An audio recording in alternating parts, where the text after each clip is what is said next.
Sorry दोस्तों, गलती से मेरा सिस्टम बंद हो गया था। तो हम जल्दी से वापस आते हैं। हम डिस्कस कर रहे थे स्विच कैनाल के बारे में, है ना। मैं आपको एग्जांपल दे रहा था टोल टैक्स का, कि आप इस तरीके से इसको देख सकते हो कि जैसे कि गवर्नमेंट क्या करती है, टोल टैक्स आपसे कलेक्ट करती है। आप हाईवेज को एक्सेस करते हो तो आपको टोल टैक्स देना पड़ता है। ऐसे ही इजिप्ट को भी इससे मुनाफा है, इससे व्यापार होता है। इस तरीके से जो भी व्यापारी हैं, जो भी जहाज़ें यहाँ से गुजरती हैं, उनको एक तरीके से टोल देना होता होगा, है ना। तो ये चीज़ समझ सकते हो, ठीक है। इसलिए काफ़ी इंपॉर्टेंट है इजिप्ट के लिए सुएज कैनाल, है ना। तो सिंपली सी बात है, आपको कंस्ट्रक्शन कब हुआ था ये आपको पता होना चाहिए। 1869, 1956 में क्या हुआ, इसको नेशनलाइज कर दिया गया इजिप्शियन गवर्नमेंट, है ना। यूं कह लो Egyptian president Gamal Abdel Nasser के थ्रू, ठीक है। नाउ अब और एक चीज़ देख लेते हैं। मैंने आपको आई गेस लेक नहीं दिखाई चाइना की, है ना। वो मुझे आपने दिखाना था, मैंने आपको पढ़ाया था। यस, तो हम आ जाते हैं चाइना, है ना। ये है म्यांमार, आपको दिख रहा हो। ये है हमारा प्यारा भारत, है ना। ये है नेपाल, काठमांडू दिख रहा होगा कैपिटल यहाँ पे। ये है हमारी कैपिटल दिल्ली, जहाँ पे हम बैठे हुए हैं अभी। सो नाउ ये है चाइना। येलो सी, ईस्ट चाइना सी, ये सब आपको याद रखना है। साउथ चाइना सी, ये सारी चीज़ें, है ना। यहाँ पे बीजिंग, जिसको कभी पेकिंग के नाम से भी जाना जाता है। आज भी जापान में पेकिंग ही बोलते हैं बीजिंग को। मोस्टली अगर इंग्लिश वर्ड यूज करते हैं तो बीजिंग बोलते हैं, है ना। जापानीज में पेकिंग ही बोला जाता है ना। ये है चिन्हाई, ये एक प्रोविंस है यहाँ पे भी चाइना का, जहाँ पे ये लेक यहाँ पे लोकेट करती है। इसलिए मैं आपको दिखा रहा हूँ, ये चाइना का पूरा मैप है। चाइना के यहाँ पे आप देखोगे ना, यहीं पे है वो, है ना, चिन्हाई लेक, जो कि इसी के नाम से। और ये लार्जेस्ट लेक है, मैंने आपको बता ही दिया था। बस आपको समझाने के लिए ये चीज़ मैं दिखा रहा हूँ। कहाँ पे है, शिन्हाई प्रोविंस में ही है, ठीक है। तो ये किस टाइप की लेक है ये भी आपको याद होना चाहिए।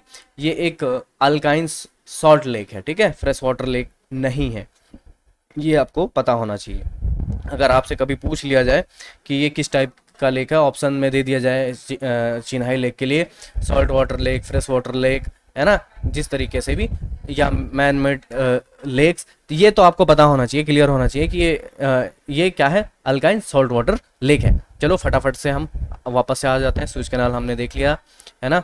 सो ये है Gulf of Suez, Gulf of Aqaba, Red Sea, ये सब चीज़ें याद रखनी है। किसको कनेक्ट करता है, रेड सी से को मेडिटेरेनियन सी को कनेक्ट करता है। नाउ अगले फैक्ट पे हम आ जाते हैं अपने। सुएज कैनाल हमने समझ लिया। आपको सिल्क रोड ये भी मैंने बता दिया। ये सिल्क रोड है आज भी, है ना, जो कि यूरोप और एशिया को कनेक्ट करता है, है ना, पार्ट है सिल्क रोड का भी। और बहुत सारी चीज़ें हमने इंटरेस्टिंग फैक्ट समझी, किस तरीके से इसके बनने के बाद इसकी इम्पोर्टेंस है, इसकी लेंथ की वजह से, क्योंकि व्यापार एशिया और यूरोप को कनेक्ट करने के लिए अब कम दूरी को तय करना होता है ना। नाउ अब आते हैं यहाँ पे इराकी 14 जुलाई रेवोल्यूशन, है ना। ये क्या है, यहाँ पे रेवोल्यूशनरीज जो हैं प्रोक्लेम करते हैं Iraq as a republic on 14 July 1958। तो ये आपको देख लेना है कि क्यों क्लेम करते हैं इराकी, है ना, इस चीज़ के लिए। तो चलो थोड़ा सा मैं इसको बता दे रहा हूँ, बहुत डीप में नहीं जाएंगे।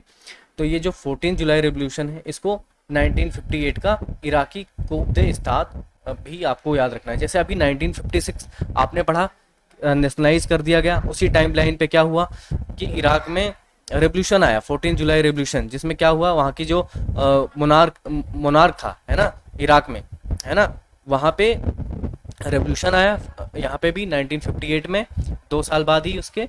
और रिजल्ट क्या होता है इसमें, जो हाशिमीते मोनार्की थी, है ना, उसको ओवरथ्रू कर दिया गया इराक में, और इस्टेब्लिश किया गया किंग फैजल फर्स्ट, है ना।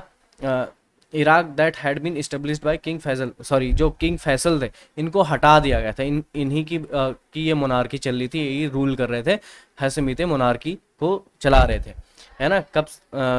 कब इन्होंने इस्टेब्लिश की थी, 1921 में, हाशिमीते मोनार्की को। और इसी को ओवरथ्रू किया गया था under the auspices of the British की मदद से, ठीक है। इसको हटा दिया गया। तो बस इतना ही, बहुत इंपॉर्टेंट नहीं है, स्ट्रेस नहीं लेना इस चीज़ के लिए, आपको पता होना चाहिए बस टाइमलाइन थोड़ा सा, अगर पूछ लिया जाए 14 जुलाई रेवोल्यूशन क्या था, है ना, और कौन सी गवर्नमेंट, कौन से किंग को हटाया गया था और कौन सी मोनार्की थी उस टाइम पे, और कब इस्टेब्लिश की गई थी उसको, 1921 में। तो बहुत ही इंपॉर्टेंट पॉइंट मैं आपको बता रहा हूँ, और मैं कोशिश कर रहा हूँ कि ये कवर हो जाए, और आज की ही वीडियो में ऑलमोस्टली आपका मैं कवर कर दूंगा, है ना, मिडिल ईस्ट। नाउ आप देखते हैं वर्ल्ड हेल्थ डे 7 अप्रैल। आप सोच रहे हो कि क्या ये मिडिल ईस्ट में? नहीं, ये पूरे वर्ल्ड में मनाया जाता है। ये एक इम्पॉर्टेंट फैक्ट था, इसलिए मैंने सोचा आपको बताना चाहिए। तो ये एवरी ईयर 7 अप्रैल को ही वर्ल्ड हेल्थ डे मनाया जाता है। इसकी इम्पोर्टेंस क्यों है, क्यों हम सेलिब्रेट करते हैं, उसको हम जानते हैं, ठीक है। नाउ जो वर्ल्ड हेल्थ डे है, ये ग्लोबल हेल्थ अवेयरनेस डे है, और इसको सेलिब्रेट करते हैं जैसे मैंने बताया एवरी ईयर 7 अप्रैल को। ये आपको नहीं भूलना है। और स्पॉन्सरशिप कौन करता है? World health organization, WHO। आपने सुना होगा, इसका जो हेडक्वार्टर कहाँ है? जेनेवा, स्विट्जरलैंड में, ठीक है। और इससे रिलेटेड ऑर्गेनाइजेशन है वो भी स्पॉन्सर करती हैं। इन 1948 में द WHO ने सबसे पहला वर्ल्ड हेल्थ असेंबली बनाया था 1948 में। तो तब से अब आई मीन 1950 से ही स्टार्ट हुआ था अराउंड, है ना। 1948 में भले ही हेल्थ असेंबली बनाई दी गई थी। तो एवरी ईयर अप्रैल 7 को वर्ल्ड हेल्थ डे सेलिब्रेट किया जाता है। और क्या रीज़न है इसको सेलिब्रेट करने का? इसका एक और एम जो है वो अवेयरनेस क्रिएट करना है लोगों के बीच में। स्पेसिफिक हेल्थ को लेके स्पेसिफिक एवरी ईयर थीम रखी जाती है, गोल्स रखे जाते हैं, टारगेट जिसको अचीव किया जाता है, और हाईलाइट किए जाते हैं प्रायोरिटी ऑफ एरिया, कहाँ पे काम करना है हेल्थ को लेके, या priority of area of concern, जैसे मैंने बताया। और कौन करता है ये? वर्ल्ड WHO ही करता है, world health organization. Other aim और भी इसके कुछ एम्स हैं, जिसमें डे टू डे क्या किया जाता है, लोगों को एक्नॉलेज किया जाता है।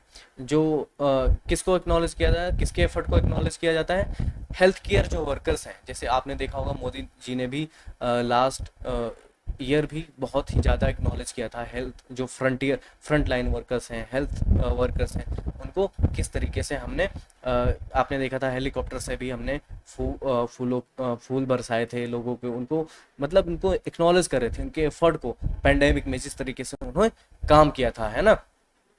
And the success of the WHO, ये भी एक एम है कि WHO का जिस तरीके से सक्सेस है, इसलिए भी ये मनाया जाता है। तो वर्ल्ड हेल्थ डे सिर्फ आपको डेट नहीं रटना है, इस तरीके से आप भूल जाओगे अगर रटोगे, बट इस तरीके से पढ़ोगे कॉम्प्रिहेंसिव तरीके से और लूसिड वे में, तो आप कभी नहीं भूलने वाले हो, ठीक है।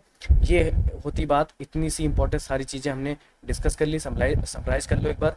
हमने लॉन्गेस्ट रिवर वैली को समझा, तिहामा क्या है उसको हमने समझा, चिन्हाई लेक के बारे में हमने समझा, स्विच कैनाल को हमने समझा, नाउ इराकी 14 जुलाई रेवोल्यूशन को थोड़ा समझा कि किस टाइप की मोनार्की थी और कब से इस्टेब्लिश थी, है ना, और किसकी मदद से हटाया गया था, है ना, कू किसकी मदद से किया गया था। वर्ल्ड हेल्थ डे को भी हमने यहाँ पे समझा। अब कुछ और चीज़ें हम समझते हैं फटाफट, ठीक है। आते हैं, ये आपको मैंने बता ही दिया है सारी चीज़ें। ये पिक्चर देख सकते हो, थीम इस बार की जो थीम था वर्ल्ड हेल्थ ऑर्गेनाइजेशन ने जो रखा हुआ था, building a fair healthier world, है ना। वर्ल्ड, ये जो वर्ल्ड है उसको हेल्दियर बनाना है, हेल्दी, है ना। नाउ अब अगले जो फैक्ट है, कजाकिस्तान की कैपिटल है। आपसे जो मिडिल ईस्ट की कंट्री हैं, एटलीस्ट उनकी करेंसी और कैपिटल आपके जुबान पे होना चाहिए। आप जरूर प्रैक्टिस करें, मैं रिकमेंड करूंगा आप सभी को। इवन अफ्रीका में भी जो अरबियन कुछ कंट्री हैं, उनके करेंसी, कैपिटल और प्रेसिडेंट, प्राइम मिनिस्टर जो भी हैं, है ना, उनके बारे में आपको पता होना चाहिए। तो नूर सुल्तान जो है उसको पहले कभी अस्ताना के नाम से जाना जाता था। कभी क्या, इन बिटवीन 1998 से लेके 2019 के बीच में, ठीक है। इतनी सी बात। अभी क्या है इस कैपिटल का नाम? नूर सुल्तान, ठीक है। सुल्ताना में बोल रहा था, सारे नूर सुल्तान है। बुर्ज खलीफा आप सभी लोगों ने सुना होगा। तो इसका जो एक इम्पॉर्टेंट फैक्ट है बुर्ज खलीफा से रिलेटेड, इसको ओपन कब किया गया था? 4 जैन को, है ना, पब्लिकली 2010 में। तो अगर वैसे तो ये क्वेश्चन आने का बहुत कम चांसेस है, बट आप देख लो, ये है बुर्ज खलीफा। तो बुर्ज खलीफा ने ये तब की पिक्चर है जब 72 रिपब्लिक मनाया गया था इंडिया में, रिपब्लिक डे, तब उन्होंने इसको कॉमेमोरेट किया था इस तरीके से, बुर्ज खलीफा पे इस तरीके से लाइटिंग करके ट्राई कलर की, इंडिया की, है ना। तो ये देख सकते हो। और 2010 में इनोग्रेशन हुआ था, जैसे मैंने बता दिया। एक ये हाई राइज यूं कह लो स्काई क्रैपर बिल्डिंग है दुबई में। कहाँ पे? यूनाइटेड अरब एमिरेट में। आपसे पूछा जाए कि बुर्ज खलीफा कहाँ लोकेटेड, लोकेशन पूछ सकता है दुबई या यूएई, आपको ऑप्शन में मिल सकता है, तो ये आपको नहीं भूलना है, ठीक है। आगे आते हैं, अगला देखते हैं now. Cyrus the great, founder of the Persian empire. जो साइरस द ग्रेट है, इनके बारे में हम समझते हैं, और आपको एज ए फैक्ट इसको समझ लेना है। जो साइरस द ग्रेट हैं, ये पर्शियन एम्पायर के फाउंडर कहे जाते हैं। फाउंडर थे, कहे क्या जाते हैं, फाउंडर ही थे। तो साइरस द ग्रेट के बारे में देख लें, ये है उनकी पेंटिंग साइरस द ग्रेट की, या साइरस सेकेंड ऑफ रसिया आप समझ लो, या साइरस द ग्रेट के नाम से कॉमनली जाना जाता है ना। ना ये ये जैसे मैंने बता दिया, फाउंडर ऑफ एक्मेनिद एम्पायर, या कह लो द फर्स्ट पर्शियन एम्पायर जो थी, एक्मेनिद एम्पायर थी, और इसीलिए इनको पर्सिया का फाउंडर भी बोलते हैं, या पर्शियन एम्पायर का फाउंडर बोलते हैं, यूँ कह लो। और सबसे खास बात थी, ये ब्रिलियंट थे मिलिट्री स्ट्रेटजिस्ट, है ना। ये मिलिट्री स्ट्रेटजिस्ट थे, इसलिए ये काफ़ी फेमस है, ठीक है। और अपने फर्स्ट एम्पायर के लिए फेमस है, और भी इन्होंने ग्रेट काम किए होंगे जरूर, आप समझिएगा। बट साइरस द ग्रेट का नाम अगर एक्मेनिद एम्पायर से रिलेटेड कोई क्वेश्चन पूछा जाए तो आपको, या पर्शियन एम्पायर से कोई क्वेश्चन पूछा जाए तो आपको भूलना नहीं है, ठीक है। नाउ अगला फैक्ट देखते हैं, नाउ फटाफट।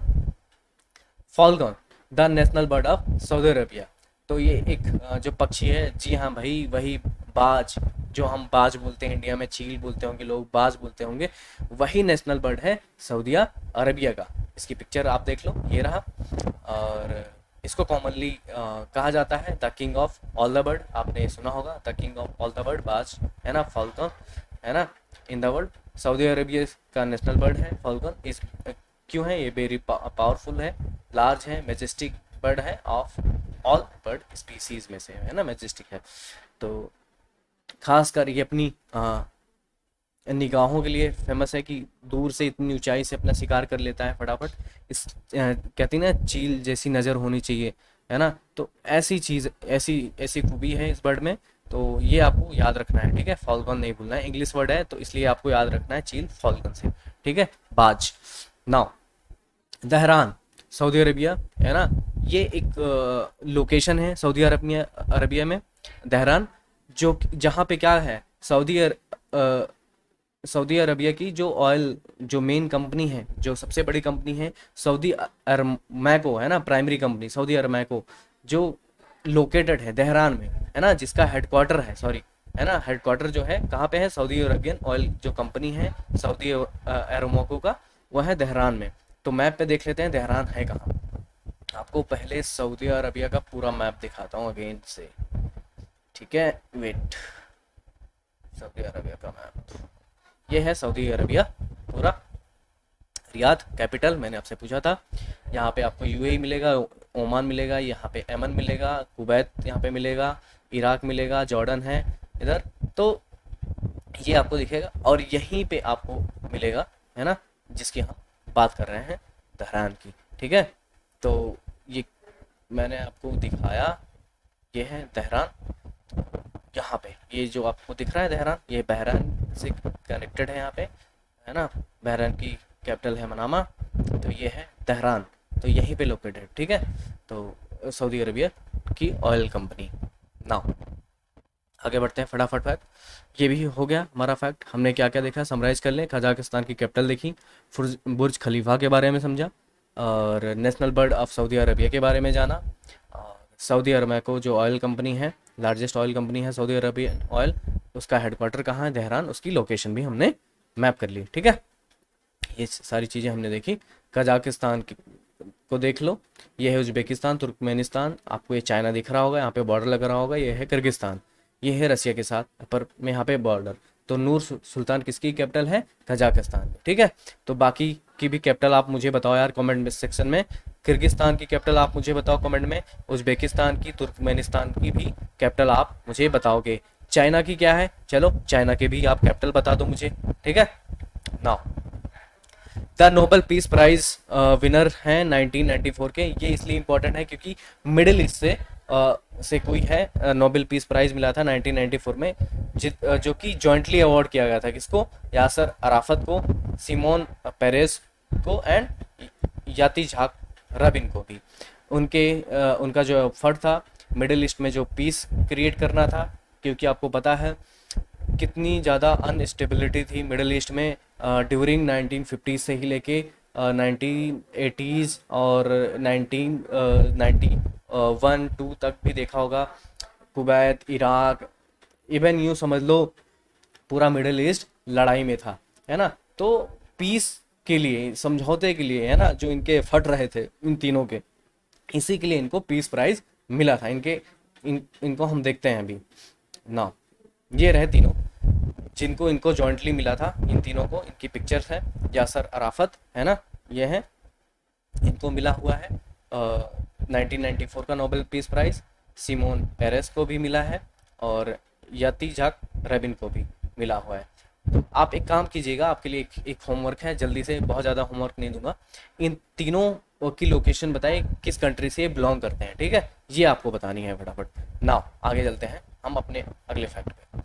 नाउ 26 जुलाई एवरी ईयर हम क्या सेलिब्रेट करते हैं, कारगिल विजय दिवस। इस साल भी हमने मनाया। इस साल जो थी 22nd एनिवर्सरी थी। आपसे अगर पूछ लिया जाए इस साल इंडिया ने कारगिल विजय दिवस मनाया, तो इसमें कौन सी एनिवर्सरी थी कारगिल विजय दिवस की, तो ये कौन सी एनिवर्सरी थी, 22nd एनिवर्सरी। तो ये पिक्चर भी आप देख सकते हो कारगिल विजय दिवस पे के लिए मैंने लगाई है ढूंढ के आपके लिए। इसको कॉमेमोरेट करते हैं every year 26 July in India, है ना। ऑब्जर्व किया जाता है, क्यों, क्योंकि इंडिया की जो विक्ट्री ओवर पाकिस्तान से लड़ाई हुई थी ना, कारगिल वॉर हुआ था, है ना, तो इसीलिए कॉमेमोरेट करते हुए एवरी ईयर 26 जुलाई को हम कारगिल विजय दिवस मनाते हैं। तो ये आपको अगर थोड़ा इंटरेस्ट है कारगिल के विजय दिवस के बारे में, थोड़ा और आप पढ़ लीजिएगा।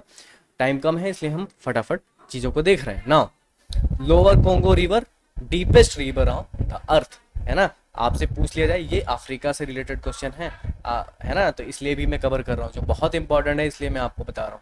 Deepest river on the earth बोला जाए तो आपका आंसर होना चाहिए लोअर कोंगो रिवर।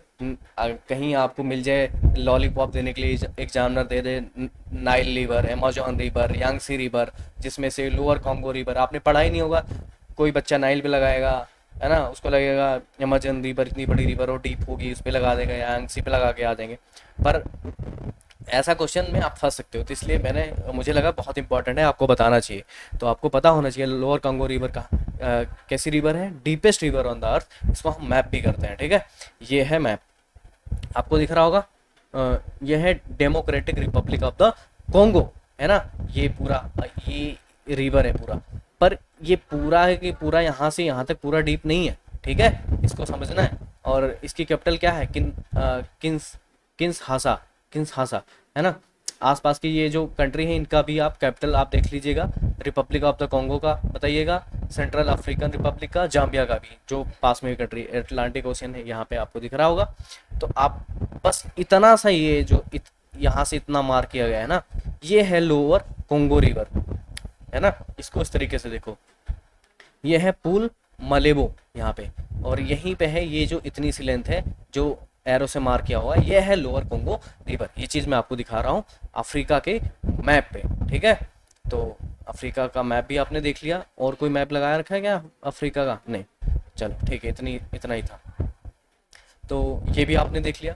अब आता है सद्दाम हुसैन से रिलेटेड फैक्ट है। ये कब, इनकी डेथ कब हुई थी, ये है ना। तो देखा जाए तो सद्दाम हुसैन जी की जो डेथ हुई थी वो 30 दिसंबर 2006 को हुई थी। कैसे हुई थी वो अब यहाँ पे समझते हैं। ये है उनकी पिक्चर सद्दाम हुसैन जी की। और ये किस लिए जाने जाते हैं, best known for middle eastern dictator के नाम से जाने जाते हैं, ठीक है। और इन्होंने रूल किया है इराक को कब से कब तक, he ruled Iraq from 1979।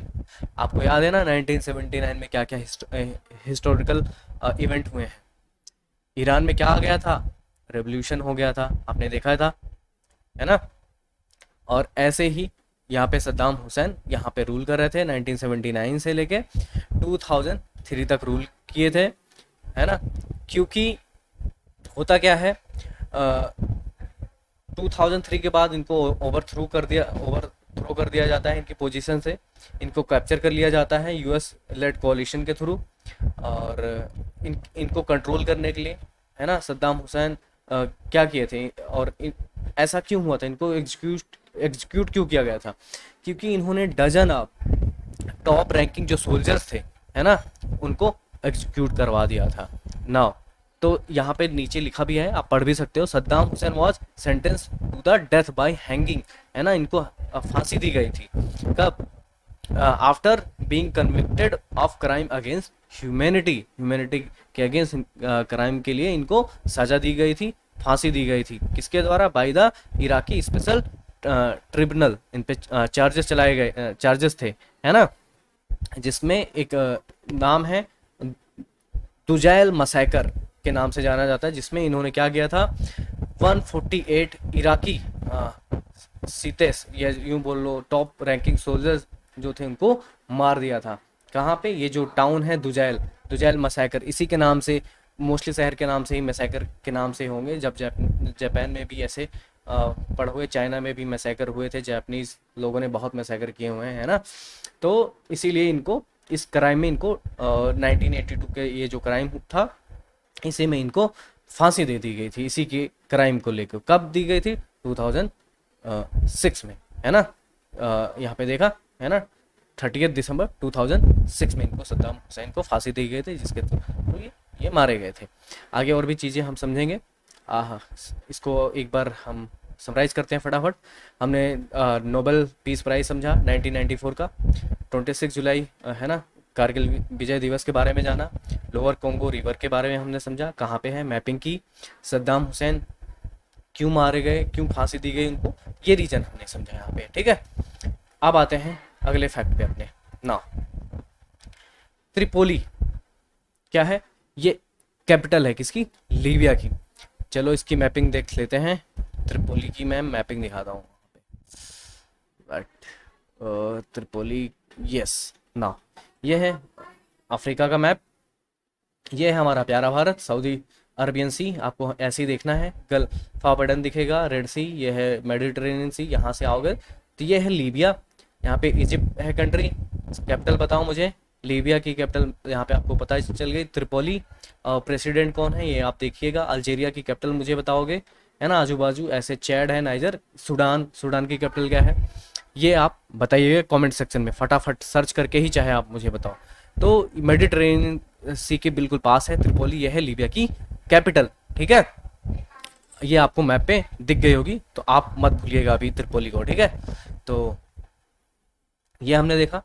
Emblem of Iran, the lion and sun motif, adopted 9 May 1980 में। ये एक एम्बलम है ईरान का। हमने ईरान जब पढ़ा था हमने वहाँ पे देखा था, तो एक बार यहाँ पे मैंने फैक्ट डाल दिया है कि अगर एम्बलम ऑफ ईरान पूछा जाए, वैसे बहुत कम चांसेस हैं ऐसे क्वेश्चन पूछे जाएँ, तो आपको the lion and sun motif याद रखना है, जिसको अडॉप्ट कब किया गया था? 1980 में। ये नहीं पूछेंगे कब अडॉप्ट किया था, बट हाँ ये पता होना चाहिए एम्बलम ऑफ ईरान का, the lion and sun motif. Now motto of Iraq पूछा जा सकता है, अल्लाहू अकबर, गॉड इज़ ग्रेट। उनके तिरंगा मोल मैं बोल रहा हूँ, उनका जो फ्लैग है उस पर आपको लिखा मिल जाएगा उनका इराक का मोटो, अल्लाहू अकबर, गॉड इज़ ग्रेट, जिसका मतलब है इंग्लिश में। नाउ अब आते हैं गल्फ वॉर पे, जो कि हम थोड़ा डिटेल में डिस्कस करेंगे।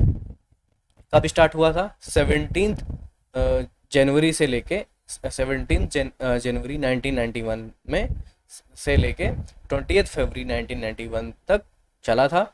और इसमें बहुत ही 2 इम्पॉर्टेंट ऑपरेशन चलाए गए थे, यूएस और जो एलाइड ग्रुप थे जिन्होंने चलाया था, किसके खिलाफ? इराक के। तो जिसका कोड नेम था क्या? ऑपरेशन डेजर्ट शील्ड, जिसके नाम से आप समझ सकते हो कि कुवैत को प्रोटेक्शन दी गई थी, आगे हम समझेंगे। प्रोटेक्ट करने के लिए ये ऑपरेशन चलाया गया था। और जो दूसरा ऑपरेशन था ऑपरेशन डेजर्ट स्टॉर्म, जिसमें भारी बमबारी की गई थी, जिसमें पूरा इराक हिल गया था एक तरीके से। सद्दाम जी रूल कर रहे थे उस टाइम पे, वो पूरे हिल गए थे। तो आगे हम डिटेल में अभी समझने वाले हैं, ठीक है। अब समझते हैं ऑपरेशन डेजर्ट के बारे, sorry, operation desert and gulf war. तो गल्फ वॉर है क्या, पहले तो एक बिल्कुल थोड़े से भी समझते हैं। ये एक वॉर है waged by coalition forces from 35 nation led by the United state against Iraq. जो यूनाइटेड नेशन था, हाँ, है ना, और बाकी जो 35 अदर नेशन थे मिलके इराक के खिलाफ लड़ाई की थी in response of Iraq invasion and annexation of Kuwait. Kuwait और कुवैत को एनेक्स कर लिया था इराक ने, या सद्दाम ने कर लिया था। और इराक के उस टाइम पे तो इराक को कौन कर रहे थे, वो है सद्दाम। सद्दाम ने ही कुवैत को कर लिया था। क्यों किया था, वो सारी चीज़ें अभी हम आगे समझने वाले हैं। और जिसके चलते क्या होता है, arising from oil pricing and production dispute को लेके, ऑयल के डिस्प्यूट को लेके और प्रोडक्शन डिस्प्यूट को लेके ही किया था। कब किया था, 1991। ईयर याद रखो, ज़्यादा इंपॉर्टेंट है। 17 जैन, ये भी बहुत अच्छी बात है, डेट याद रख लो, मंथ 17 जैन 1991 से लेके 28 फरवरी 1991। अब हम डिटेल से देखेंगे, इसका बेसिक समझते हैं। गल्फ वॉर, गल्फ वॉर हुआ क्यों था, है ना। हुआ इसलिए था to liberate Kuwait from Iraq, है ना। किससे लिबरेट कराया गया था, कुवैत, कुवैत से। कुवैत को लिबरेट कराया गया था इराक से, क्योंकि एनेक्स कर लिया था, है ना, सद्दाम हुसैन ने। और किसकी मदद से, यूएसए प्लस 34 एलाइड नेशन। यहाँ पे आप देख बोलोगे 35 तो सर, तो वो यहाँ पे यूनाइटेड नेशन खुद नहीं लड़ने वाला था, वो तो एक ऑर्गेनाइजेशन है ना। तो जिसमें 35 नेशन कौन थे, यूएसए तो था ही, प्लस 34 एलाइड नेशन थे, है ना, जो लिबरेट करा रहे थे कुवैत को, किससे, इराक से। तो ये मुद्दा था, इसलिए गल्फ वॉर हुआ, है ना। क्यों हुआ था आप देखते हैं, वाई इराक इन्वेडेड कुवैत, ये क्वेश्चन आएगा। तो कुवैत, इराक ने इन्वेड क्यों किया था कुवैत को, ये इसलिए किया था कि सद्दाम हुसैन क्या चाहते थे, कि उनको लगा कि ये जो पहले हुआ क्या था, मैं आपको एक स्टोरी समझाता हूँ। इराक और ईरान के बीच में एक लड़ाई चली थी, इराक ईरान वॉर, 1980 से लेके 1988 तक, पूरा 8 साल चला था। जिसमें क्या हुआ आपको पता है कि जुबान से लड़ाई तो चलती नहीं है ना। जब वॉर होती है किसी भी कंट्री के बीच में, एमिनेशन लगते हैं, हथियार लगते हैं, सोल्जर्स, फूड, खाना, है ना, बॉम्ब, ये समझ लो इसके खर्चे लगते हैं। जिसके चलते पहले सऊदी अरबिया, कुवैत, ये मेजरली दो कंट्री थी जो किसकी मदद कर रही थी, इराक की मदद कर रही थी, है ना। किसके क्यों, क्योंकि क्या हुआ था, जब आपने देखा था, याद रखो ये सारी चीज़ें आपस में रिलेटेड है, कनेक्टेड है। 1979 में जब ईरान में रेवोल्यूशन आया, तो उसके चलते ये हुआ कि ये जो कंट्री हैं, सऊदी अरबिया, इराक, यहाँ पे भी रेवोल्यूशन ना आ जाए, है ना। इसको प्रिवेंट करने के लिए क्या किया था, इराक ने वॉर पहले ही छेड़ दिया था ईरान पे, जिसमें सऊदी अरबिया और कुवैत मदद कर रहे थे, खासकर आर्थिक मदद कर रहे थे इनकी। काफ़ी बिलियन ऑफ डॉलर दिए कुवैत ने भी, सऊदी अरबिया ने भी मदद की इनकी। तो अब क्या होता है, इस तरीके से कर्ज में डूब जाता है ना, इराक। अब यहीं से समझो ये लड़ाई स्टार्ट कैसे हुई थी कुवैत के साथ। अब क्या होता है, जब कर्ज में हो जाता सद्दाम हुसैन, तो कुवैत और सऊदी अरबिया, खासकर कुवैत, अपना पैसा वापस मांगने लगते हैं कि, है ना, कि हमने आपको जो पैसे दिए थे, आपने जो उधारी ली है, वो आप वापस करो पैसे। एक और रीजन था कि सऊदी अरबिया, सॉरी, ये जो कुवैत है ना, इराक के आसपास एक लोकेशन है, जगह है, उसका नाम तो मुझे अभी याद नहीं है, पर वहाँ उस जगह से इराक का भी ऑयल निकाल के वो सेल कर रहा था, बेच रहा था। बाद में ये भनक लगती है, सद्दाम हुसैन का पता चलता है इराक की गवर्नमेंट को, तो बोलते हैं कि भाई ये आपने गलत किया है, जिसकी वजह से कुवैत बोलता है कि हम $20 बिलियन भी आपको, समथिंग कुछ अमाउंट आपको वापस करेंगे, है ना। ये सारी चीज़ें, नेगोशिएशन भी आपस में चल रही थी। तो अब ये जो भी इन्होंने पैसा दिया था सऊदी अरबिया और कुवैत ने, ये वापस मांग रहे थे। अब इराक का कहना ये था कि हालांकि सद्दाम हुसैन ने सऊदी अरबिया की मदद की थी, वो कैसे, क्योंकि अगर यहाँ की भी जनता भड़क जाती, है ना, अगर यहाँ पे रेवोल्यूशन आ जाता, यहाँ पे जो मनार्की आज भी किंग शाही चल रही है, सारी चीज़ें ये ओवरथ्रू कर दी जाती। और इसी की डर से इराक ने वॉर किया था, वहाँ पे भी खुद को भी बचाया, सऊदी अरबिया की भी मदद की। तो इराक का यही कहना था, हमने तो आपकी मदद की है उल्टा ही, और आप वापस पैसा मांग रहे हो, दबाव बना रहे हो हम पे। तो गलती तो देखा जाए इधर ही यहीं से थी ना, ही ये पैसा आपस में समझौता कर लेते हैं। हालांकि मैं एक इंटरेस्टिंग फैक्ट बताता हूँ, जब इसराइल से लड़ाई करनी होती है मिडिल ईस्ट में, तो जितनी भी गल्फ कंट्रीज हैं और भी सारी कंट्री आपस में मिल जाते हैं और उसके खिलाफ, इसराइल के खिलाफ लड़ाई लड़ते हैं। पर यहाँ पे उल्टा ही हो रहा था कि आपस में ही नहीं समझ रहे थे, और इराक की मदद करनी चाहिए थी इन लोगों को। तो आगे हम देखेंगे किस तरीके से समझौता भी कराया जाता है ना। एक मीटिंग बुलाई जाती है इजिप्ट गवर्नमेंट के थ्रू, पर वो नहीं हो पाता, विफल हो जाता है ना। तो अब सद्दाम हुसैन को लग रहा था ये जो कुवैत है ना, ये हमारा ही पार्ट है। लग क्या रहा था, इन्होंने बोला कि ये हमारा पार्ट है और हम इसको अब एनेक्स कर लेंगे, है ना। तो जिसके थ्रू क्या होगा, जब एनेक्स कर लेंगे, ऑयल रिच कंट्री है, पूरा एनेक्स करने के बाद जो भी ऑयल है इसको सेल करके हम अपना सारा कर्जा उतार देंगे। हालांकि कर्जा भी नहीं देना, वापस भी नहीं देना पड़ेगा कुवैत को सारा पैसा, क्योंकि वो सारी चीज़ें उनके पास ही हो जाएगी। जब कब्जे में ही आ जाएगा कुवैत इराक के, तो पैसे किस बात के देने, सऊदी अरब को देने होंगे, उसको दे देंगे। पर अब यहाँ पे यही मेन रीजन था इन्वेट करने का कुवैत को, इसी अपना कर्जे के चक्कर में जो डूबा हुआ था, जो बोरो की हुई थी मनी को लेके, मेन रीजन यही था, है ना। और दूसरा में पहला एक रीजन ये बन सकता है कि भाई इसलिए इन्वेट किया था, कर्जा वापस करना था। दूसरा रीजन ये था, Iraq claimed over the territory of Kuwait as its province. जैसे मैंने बताया कि कुवैत क्या था, इराक का प्रोविंस है ना। सद्दाम हुसैन खुद क्लेम कर रहे थे। नाउ वाई यूएस पार्टिसिपेट, अब यहाँ पे यूएस और बाकी जो एलाइड नेशन थे वो क्यों पार्टिसिपेट कर रहे थे। अब सिंपल सी बात है, सारा तो बोया हुआ यूएस का ही है। आज भी आप देखते होगे जो भी हालात है अफगानिस्तान के, वो यूएस की ही वजह से हैं। तो इराक में भी कुछ ऐसा ही हुआ। अब यूएस को लगने लगा कि अगर इराक ने पूरी तरीके से कुवैत को कब्जा कर लिया या जीत लेता है कुवैत को, है ना, और ऐसे ही सऊदी अरबिया को भी जीत सकता है। अगर उसने एक बार देखा कुवैत को जीता, फिर सऊदी अरबिया को भी जीतने की कोशिश करेगा, जीत लेता है दोनों को भी लड़ाई करके, वो पूरा कंट्रोल करने लगेगा वर्ल्ड की 20% ऑयल रिजर्व की, और एक सुपर पावर भी बन जाएगा, जो कि यूएसए बिल्कुल नहीं चाहता कि वर्ल्ड में कोई भी सुपर पावर आज भी बने, चाहे वो चाइना हो, कोई भी। आज भी वही सारी चीज़ें, हिस्ट्री रिपीट करती है अपने आप को इटसेल्फ, है ना, बार बार। बस चीज़ें चेंज हो जाती है, बट हिस्ट्री अपने आप में रिपीट होती है। वही चीज़ आज भी हो रही है। चाइना के खिलाफ लड़ाइयाँ क्यों चलती रहती है, इसलिए क्योंकि चाइना सुपर पावर है ना।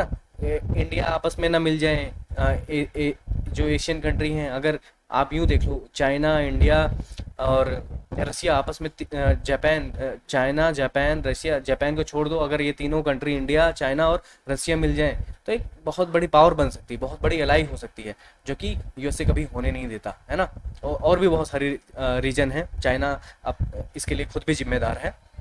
दूसरी चीज़ तो ये अलग ही बात है, ये सारी चीज़ें आपको कनेक्ट करके चलना है कि एक यूएस इसलिए भी पार्टिसिपेट कर रहा था क्योंकि भाई 20% जो ऑयल रिजर्व है उस पर कंट्रोल हो जाएगा सद्दाम हुसैन का, वो लीड करेगा, है ना, वर्ल्ड पावर में भी लीड करेगा। दूसरी बात, अगर ये जो कुवैत है और जो सऊदी अरबिया है, यहाँ से जो ऑयल जाता है मोस्टली यूरोपियन कंपनी को, यूरोपियन देशों को फ़ायदा मिलता है, उनको मिल रहा था, उनकी रोजी रोटी इसी से चल रही थी, बहुत सारे काम चल रहे थे, वो भी ठप हो जाएगा। तो इसलिए बाकी अलग 34 जो अलाइड नेशन थे वो भी यूएस का साथ दिया इन्होंने इस गल्फ वॉर में। ये एक थोड़ा सा बेसिक था जो मैंने आपको समझाया। फटाफट ओवरव्यू देखते हैं। अब क्या होता है, अगस्त 1990 में Iraq order to invade Kuwait, है ना। सद्दाम हुसैन ऑर्डर दे देते हैं कि कुवैत को इन्वेड कर दो। अब ये 1990 की बात है ना।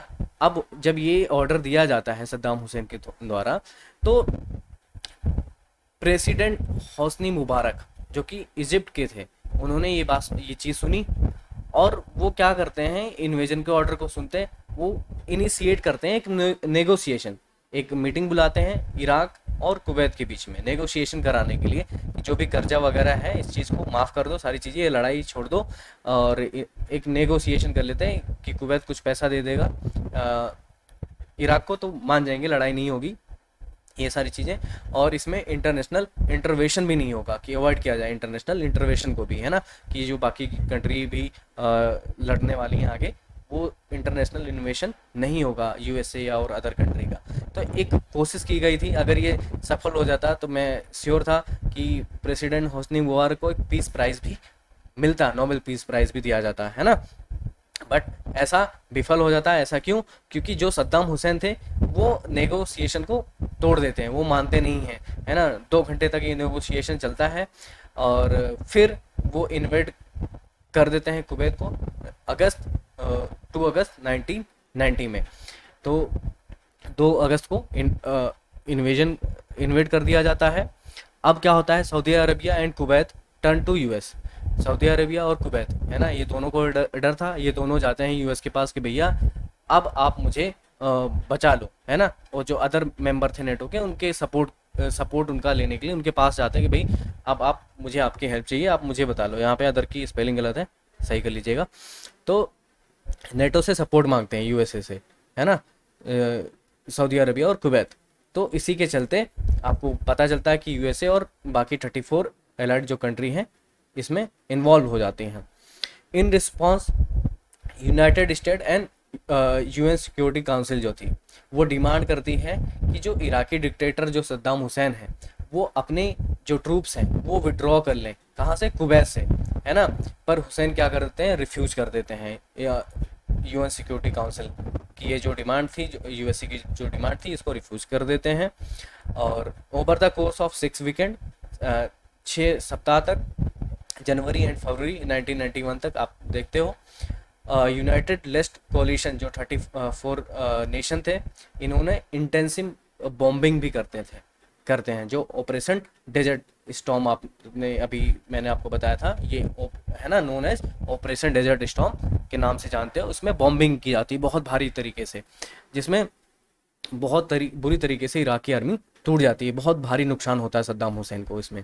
At the end of February 1991 Hussain signed A cease fire. Saddam Hussain एक सीज फायर साइन कर लेते हैं एग्रीमेंट, और कुवैत को आज़ाद कर दिया जाता है, रिलीज़ कर देते हैं।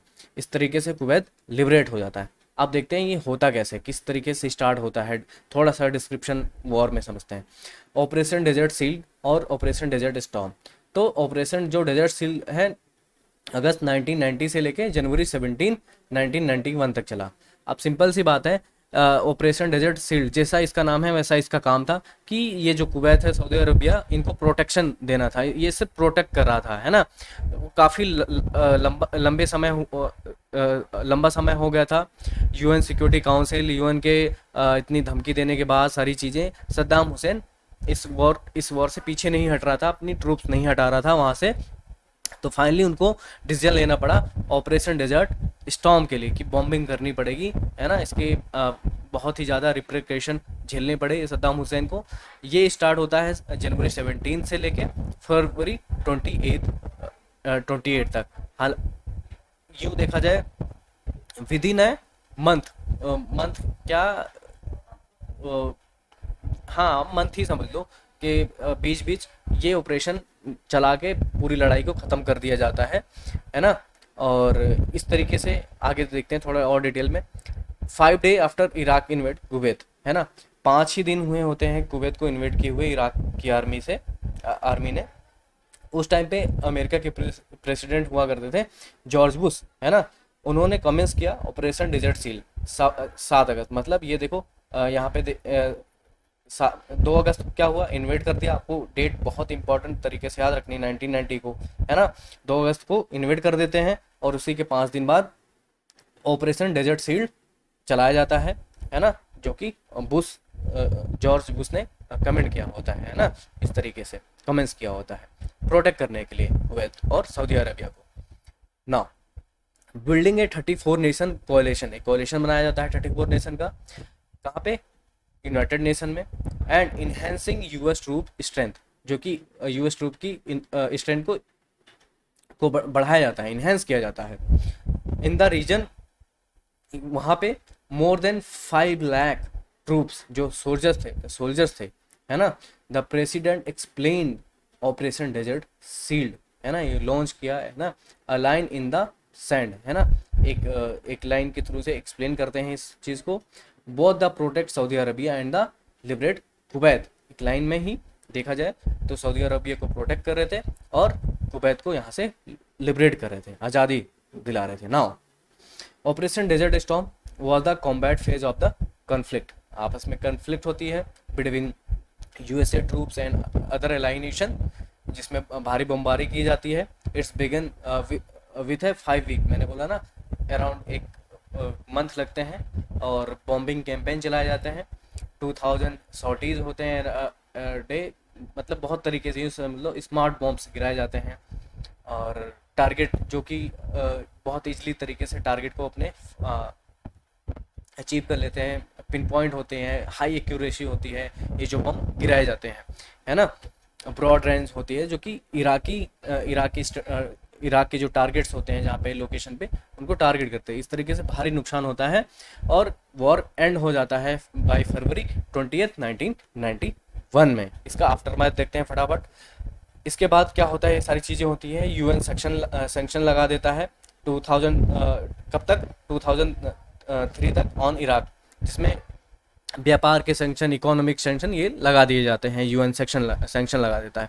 Saddam Hussain remain in power, पर फिर भी वो पावर में रहते हैं, और इराक रिक्वायर्ड टू डिस्ट्रॉय। अब होता क्या है, यूएन सिक्योरिटी, ये जो काउंसिल थी यूएन था, और ये बार बार रिक्वेस्ट कर रहा था, और अमेरिका खुद भी, कि जो उनको लगता था कि इराक में अभी भी मास डिस्ट्रक्शन वेपन्स हैं जो कि उनको डिस्ट्रॉय कर देना चाहिए और इंस्पेक्शन के लिए अलाउ करना चाहिए यूएन को और अमेरिका को, है ना।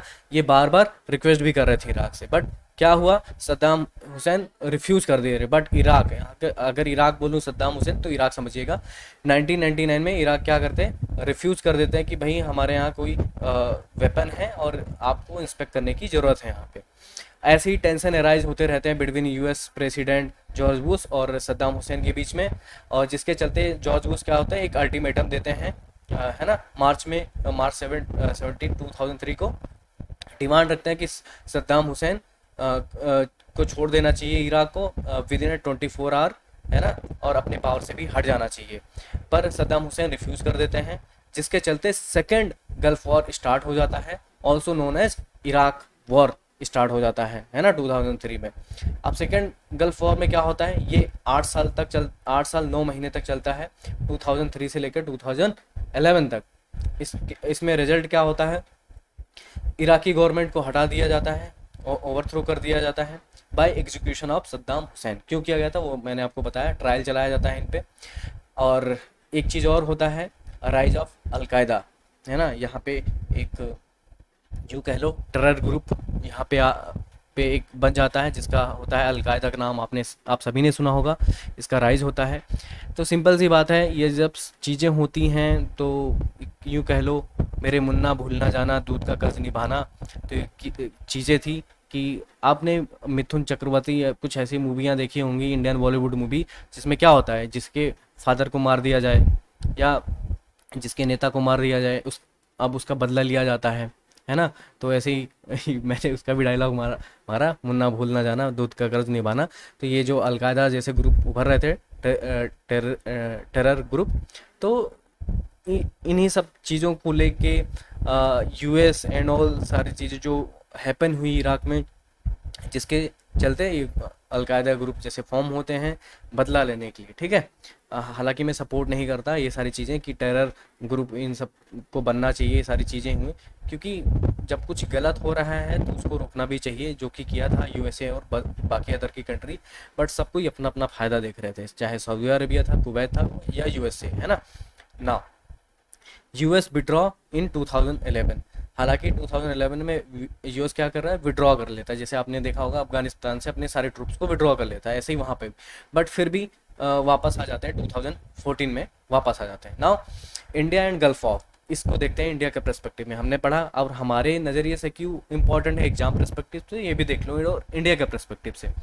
न्यू दिल्ली, यूँ कह लो इंडिया क्या था, ये पहला फर्स्ट पावर था जो कि रिकग्नाइज करता था किसको, बाथिस्ट रेजीम को, है ना, इराकी इराक में जो रजीम थी, बाकी सारी कंट्री मना कर रही थी, कोई इसको रिकॉग्नाइज नहीं कर रहा था, बट इंडिया पहली ऐसी कंट्री थी जो रिकॉग्नाइज कर रही थी बैथिस्ट रजीम को, जो यहाँ पे रजीम कर रही थी when it came to power, जब पावर में आई थी। कहाँ पे? बगदाद में।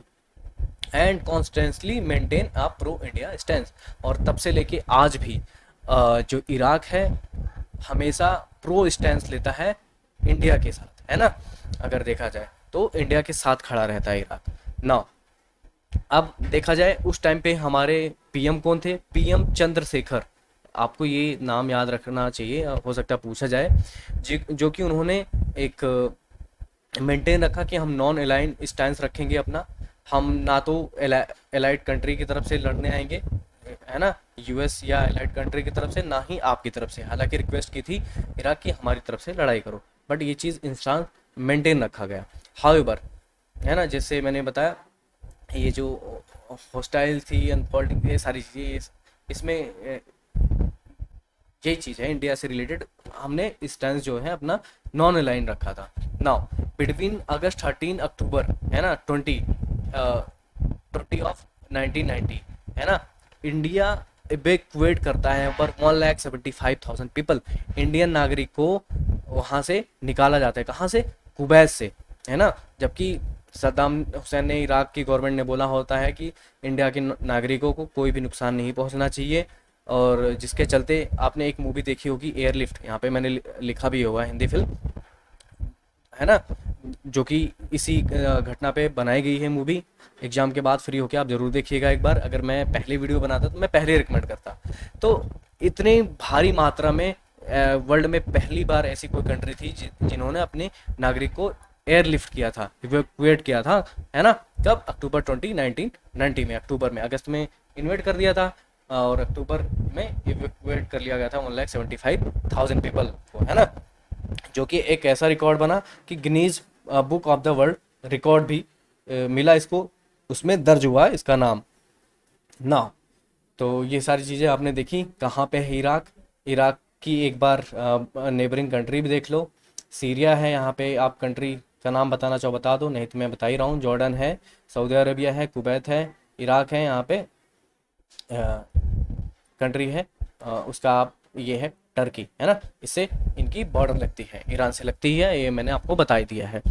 तो ये सारी चीज़ें आपको पता होनी चाहिए। कंट्री की लोकेशन अच्छे से आप मैप कर लो, ये है हमारा प्यारा भारत, इसके अकॉर्डिंग, ठीक है। तो बहुत सारी चीज़ें मैंने आपको बताई, आई होप आप याद रखोगे। नाउ फुल फॉर्म, कुछ चीज़ें हैं फुल फॉर्म वगैरह भी आपको याद रखना है। जैसे सीपेक के बारे में पूछ लिया मैंने अभी रिसेंट लास्ट वाली वीडियो में पढ़ाया था। चाइना पाकिस्तान इकोनॉमिक कॉरिडोर अगर लिखने के लिए आ जाए आपको पता होना चाहिए। ये कलेक्शन ऑफ इंफ्रास्ट्रक्चर प्रोजेक्ट हैं जो कि चाइना द्वारा डेवलप किया जा रहा है, कहाँ पे? थ्रू आउट पाकिस्तान सिंस 2013 से ही चल रहा है, ठीक है। और कितने बिलियन डॉलर का प्रोजेक्ट है इस पर ध्यान देने की आपको ज़रूरत नहीं है। Now GCC, use in media, media में यूज किया जाता है। The cooperation council of the Arab state of the gulf, है ना। इसका आप मुझे बताओ अभी वीडियो को पॉज करके, इसका हेड क्वार्टर कहाँ है। नाउ जीसीसी मेंबर कंट्रीज भी हैं, है ना, Bahrain, Kuwait, Oman, Qatar Saudi Arabia, United Arab Emirates, है ना। यूएई बोल लो, बहरीन, कुवैत, कितनी कंट्री? 1 2 3 4 5 6 कंट्रियां हैं जो कि जीसीसी के मेंबर हैं। और हालांकि ये गल्फ कंट्रीज हैं, ठीक है, गल्फ नेशन। और अगला देखें 7 एमिरेट्स, ये आपको पता होना चाहिए। Abu Dhabi, Dubai, Sharjah, Ajman, Al Quwain, Ras Al Khaima and फुजायरा। ये मैं आपको मैप पे भी दिखाता हूँ, है ना। ये है मैप यूएई का। अबू धाबी सबसे बड़ा है ना, देखा जाए सबसे बड़ा एमिरेट है 7 एमिरेट में से। फिर दुबई आता है, फिर शारजाह है, आपको दिख रहा होगा, और यहाँ पे फिर अल क्वैन दिख रहा होगा, रास अल खमैन ये आपको दिख रहा होगा इस कलर में, फुजायरा ये है, तो ये आपको दिख रहा होगा, और शारजाह ये आपको ग्रीन कलर में। तो इस तरीके से आपको ये नाम तो पता होने चाहिए, ठीक है। और ये जो रास अल खमा है ना, ये फाइनली 1972 में ये ऐड हुआ था यूएई में, है ना। इससे पहले ये 6th एमिरेट थे, है ना। तो 10 फरवरी 1972 में making its the last state to join, है ना। इसको ये जो रास अल थमाए हैं, इसने लास्ट 1972 में ज्वाइन किया था एमिरेट को, ठीक है। यूएई का नेशनल डे है 2 दिसंबर 1971। आपको देखना है यूएई की करेंसी यूनाइटेड अरब एमिरेट दिरहम, ये करेंसी जरूर आपने भूलना नहीं है, ठीक है। और ये चीज़ें हैं, एक बार देख लो ना। थोड़ा सा और थोड़ी और जानकारी हम देखते हैं बाकी कंट्री से। किंगडम ऑफ बहरीन से। किंगडम ऑफ बहरीन एक आर्किपेलागो कंट्री है। यहाँ पे 33 आइलैंड से मिला के इस कंट्री को बनाया गया है। कहाँ पे लोकेटेड है? अरबियन गल्फ में, है ना। अरबियन गल्फ में दिखाता हूँ, ये है यहाँ पे, ये है अरबियन गल्फ। तो ये है ना, यहाँ पे है बहरीन, इसकी कैपिटल है मनामा, ठीक है। मैंने पहले भी बताया था अभी। लार्जेस्ट सिटी एंड कैपिटल क्या है? मनामा, जो कि टूरिज्म एंड कल्चर हब के लिए जाना जाता है। करेंसी क्या है? बहरैनी दिनार है। और पॉपुलेशन है 1.7 मिलियन बहरैन एंड रेजिडेंट। अब आते हैं किंगडम ऑफ सऊदी अरेबिया के बारे में थोड़ा सा जानते हैं। इस्लामिक सरीन्स हैं यहाँ पे, जैसे मैंने आपको बता दिया था। हॉली मॉस्क्यू हैं मक्का एंड मदीना में, काफ़ी फेमस है वर्ल्ड में और काफ़ी पवित्र जगह मानी जाती है इस्लाम धर्म में। नेशनल डे मनाता है सऊदी अरबिया अपना 23 सितंबर एवरी ईयर, है ना। करेंसी सऊदी रियाल है। और ये है अगेन कंट्री, आप देख सकते हो जैसे मैंने अभी बताया था, इराक की बॉर्डर नेबरिंग कंट्री देखोगे तो कुवैत है, जॉर्डन है, सीरिया है, टर्की है और ईरान है इधर, ठीक है। तो ये चीज़ है। और ऐसे ही ये सऊदी अरबिया की नेबरिंग कंट्री देख लो, यमन, ओमान, है ना। तो यूएई आप देख ही रहे होगे, यहाँ पे कतर भी है, बहरीन है ही, हालांकि डायरेक्ट बॉर्डर नहीं लगाती, कुवैत लगाती है, इराक लगाता है, जॉर्डन लगाता है, रेड सी है इधर, है ना। ये आपको दिखना है। ऐसे भी क्वेश्चन जेन्यू पूछ सकता है कि सऊदी अरबिया के वेस्ट में कौन सी सी है ना, या कौन सी खाड़ी है ना, वेस्ट में, तो आपको पता होना चाहिए, ठीक है। पर्शियन गल्फ आपको नहीं भूलना है, अरेबियन सी यहाँ पे है, रेड सी यहाँ पे है, ठीक है। गल्फ ऑफ एडन नहीं भूलना है आपको, ये भी आपको याद रखना है। तो ये सारी चीज़ें आपको एक बार सऊदी अरबिया का मैप भी क्लियर हो गया होगा, माइंड में बन गया होगा।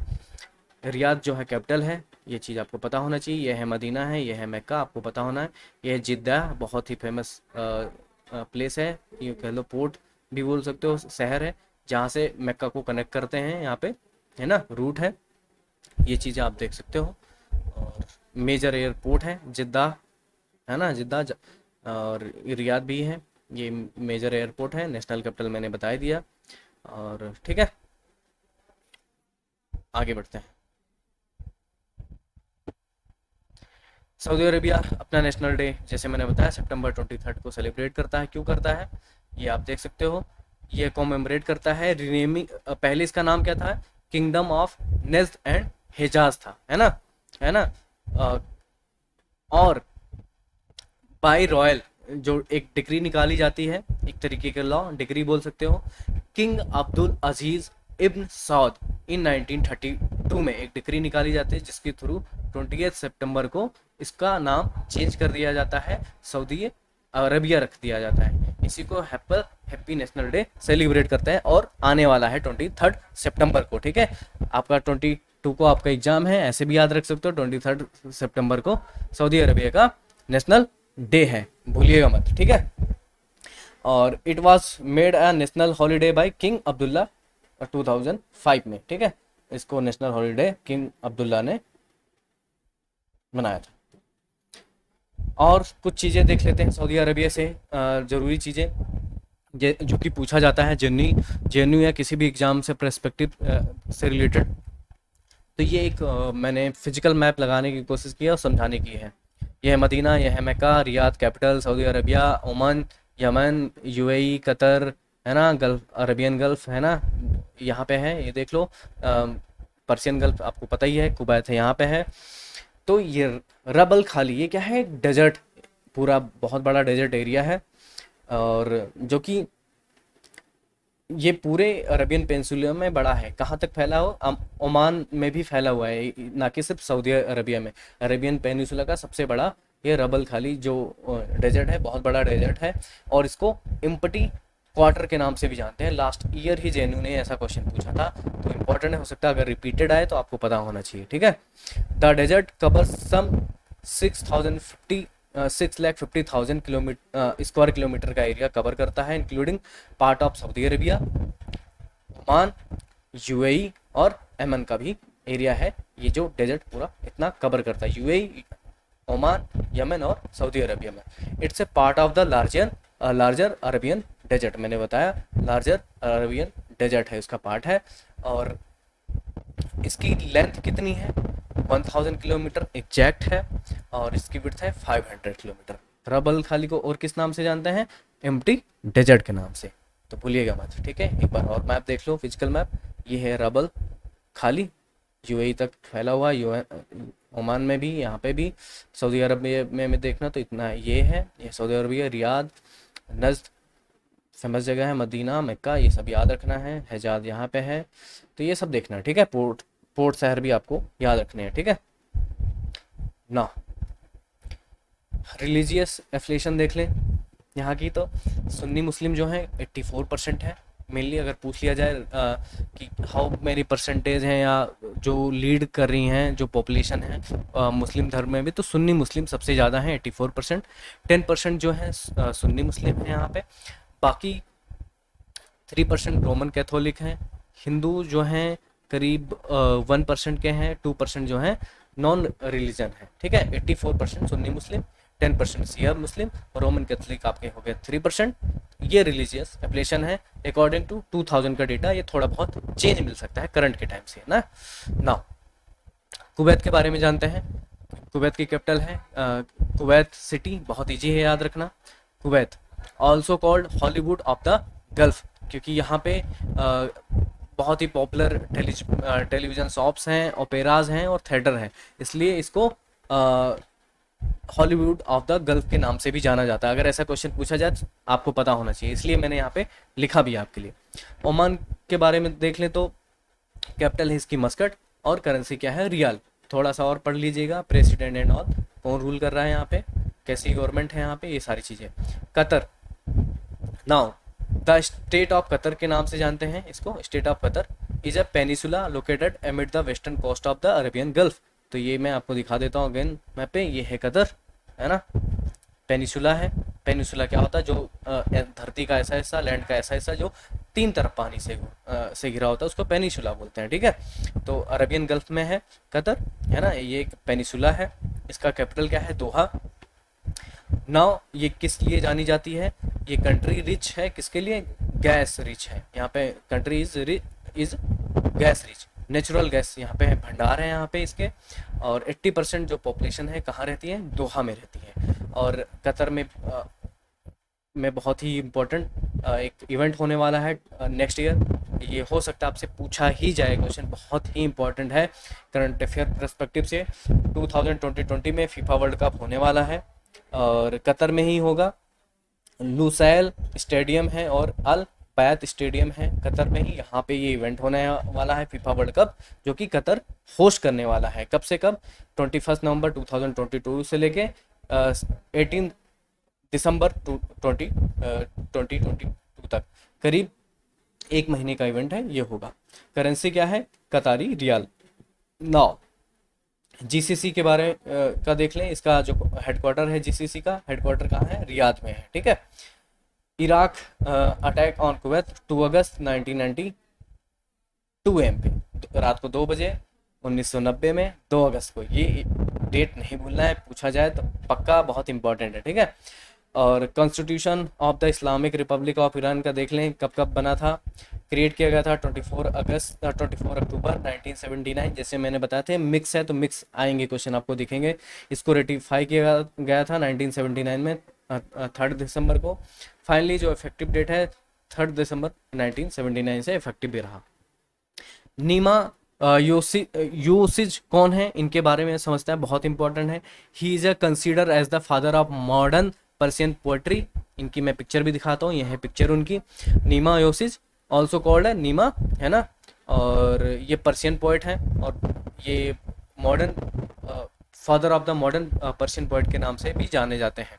और ऑल्सो इनको एक टाइटल दिया गया था इनकी डेथ के बाद, शेर निम्मा का टाइटल इन्हीं को मिला है, निम्मा योसिज। अगर पूछा जाए तो बहुत इंपॉर्टेंट है, आपको याद रखना है नीमा योसिच के लिए।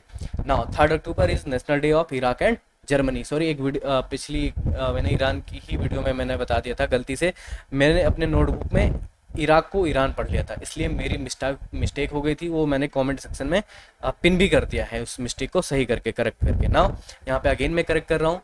3 अक्टूबर जो है नेशनल डे सेलिब्रेट करता है कौन? इराक और Germany. Now religion in Iraq को समझ लीजिए। सिया जो इस्लाम है 64% है, सिया इस्लाम आपको याद रखना है। सुन्नी इस्लाम जो है 39%। इसको इस तरीके से याद करो, कंपेयर करो कि यहाँ पे सुन्नी मुस्लिम कितने? 84%। कहाँ पे? सऊदी अरबिया में। और सुन्नी मुस्लिम यहाँ पे कितने हैं? सिर्फ 30%। और सिया मुस्लिम 64% है अराउंड, है ना। और बाकी क्रिश्चियनिटी है 1.21%। स्पेलिंग गलत हो गई है, ठीक है। और बाकी और भी धर्म है। Highest honour of Kuwait Mubarak al Kabir medal, है ना। कुवैत का हाईएस्ट ऑनर पूछा जाए तो ये आपको पता होना चाहिए। हालांकि बाकी कंट्री के भी तो मैंने लिखे हुए हैं, अगर आप लोग एक बार स्क्रीनशॉट लेके रखना चाहो रख सकते हो और आप पढ़ सकते हो, ठीक है। जैसे इंपॉर्टेंट है किसका? फ्रांस का पूछा जा सकता है, जर्मनी का पूछा जा सकता है, रसिया का। तो रसिया का जो है hero of the Russian federation, France का है लेजेंड ऑफ ऑनर, जर्मनी का है पोरे ली मेरिट आयरन क्रॉस है। ये एक बार पिक्चर भी इनकी देख लीजिएगा। ऐसे जापान का है the grand cordon of the order was establish by 1876 by emperor Meiji of Japan के, ठीक है। ऐसे साउथ कोरिया का आप देख लीजिए। North Korea hero of the labour, China the order of the Republic. Simple से स्क्रीनशॉट ले लीजिएगा। बाकी और भी हैं, स्पेन का भी है यहाँ पे इसाबेला ऑफ द कैथोलिक, ये हाईएस्ट सिविलियन अवार्ड है स्पेन में। अफगानिस्तान का आमिर अमनुल्ला खान अवार्ड है। आप इंडिया का बताइए हाईएस्ट सिविलियन अवार्ड क्या है, ठीक है, आप ज़रूर बताइए। बैरूत जो लेबनान, इसको पहले कभी जानते थे the Paris of middle east के नाम से। अगर पूछा जाए the Paris of middle east के नाम से किसको जानते हैं? बैरूत जो लेबनान में है, इसको हम जानते हैं पेरिस ऑफ मिडिल ईस्ट। अगर पेरिस पेरिस ऑफ ईस्ट पूछ लिया जाए तो Jaipur is known as Paris of east, है ना। पेरिस ऑफ इंडिया या पेरिस ऑफ ईस्ट के नाम से भी जयपुर को जाना जाता है। तो ये आपको नहीं भूलना है। पेरिस ऑफ मिडिल ईस्ट और पेरिस ऑफ ईस्ट के बीच में कंफ्यूजन नहीं रखना। पेरिस ऑफ ईस्ट पूछा जाए तो जयपुर है answer, Paris of middle east पूछा जाए बैरूत है। रमदान वॉर हुआ था, ये कब हुआ था? 1973 में, between Arab world and Israel के बीच में, है ना, जिसमें 6 डे वॉर भी हुआ था। वो आप एक बार ज़रूर देखिएगा। तो लेबनान का एक बार मैं मैप दिखा दे रहा हूँ, ये है बैरूत, है ना, तो आप देख लीजिएगा।